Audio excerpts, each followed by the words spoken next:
కానీ బడ్జెట్ ఇయర్లో సార్ మన మున్సిపాలిటీ జనరల్ నిధులతోటి మన మంచిగా మున్సిపాలిటీ వాళ్ళలో మనం ఏ నిధులతోటి కూడా ఒక్క పని కూడా చేయలేదు. ఒక 4 లక్షలతోటి మనం ఈ సంవత్సరంలో ఒక 4 లక్షల జనరల్ నిధులతోటి మనం పనిచేసి 14 ఫైనాన్స్ పనులు అంటారా సగం చేసి సగం ఆపేసాం.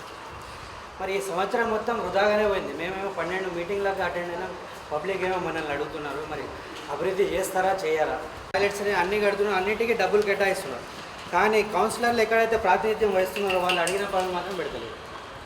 మరి ఇంకొకటి ఈ 14 ఫైనాన్స్ పనులు మాత్రం సగం చేసి వాళ్ళందరూ ఆపేసారు, బిల్లు లేదు. మరి జనరల్ ఫండ్ కూడా ఫీలింగ్ ఉందా? మీరు బడ్జెట్లో కేటాయించారు కదా, ఆ ఫండ్ అయితే పని చేయాలి కదా. 15 లక్షలతోటి ఈ బడ్జెట్ ఇయర్లో మనకు డబ్బులు కేటాయించారు. ఇప్పటివరకు ఆ టెండర్ చేయలేదు, ఆ టెండర్ ఓపెన్ చేయలేదు. మరి ఆ టెండర్ ఓపెన్ చేస్తారు, మరి నెక్స్ట్ బడ్జెట్ అయినా ఇదే పనులు చేపిస్తారా? మనకు రావాల్సినటువంటి మెయిన్ బడ్జెట్ వచ్చేసి సార్ ప్రాపర్టీ ట్యాక్స్ ఒకటి, అదేవిధంగా స్టాంప్ డ్యూటీ ఏదైతే రిజిస్ట్రేషన్ డిపార్ట్మెంట్ నుంచి రావాలో స్టాంప్ డ్యూటీ, ఎంటర్టైన్మెంట్ ట్యాక్స్ ఇవే మనకు మేజర్గా, అదేవిధంగా వాటర్ ఛార్జెస్.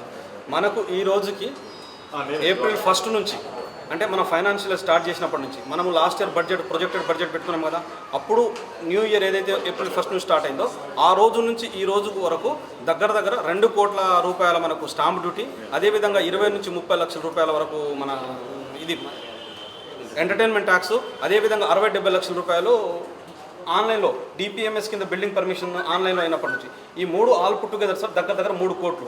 మనం ప్రతి సంవత్సరము కౌన్సిల్కి జనరల్ ఫండ్ అంటే obligatory expenditures like current bills కానివ్వండి, లేకపోతే అవుట్సోర్సింగ్ సాలరీస్ కానివ్వండి, ఆఫీస్ మెయింటెనెన్స్ కానివ్వండి, ఇవన్నీ ఆబ్లిగేటరీ కంపల్సరీ ఎక్స్పెండిచర్ పోగా మనము కౌన్సిల్కి పెడుతున్నది కూడా ఆల్మోస్ట్ అక్కడే దగ్గర 2.5-3 కోట్లే అవుతుంది సార్. కానీ మనకు ఈ జనరల్ ఫండ్లో ఖర్చు పెట్టడానికి ఈ రోజు వరకు కూడా ఏప్రిల్ నుంచి గవర్నమెంట్ దగ్గరనే మన దగ్గర 3 కోట్ల రూపాయలు పెండింగ్ ఉండడం మూలంగానే ఈ జనరల్ ఫండ్ల వర్కులు మనం చేయలేకపోయినాం సార్. ఇంకొక నెల వరకు కూడా మనం జనరల్ ఫండ్లో వర్కులు చేసే పరిస్థితి లేదు సార్.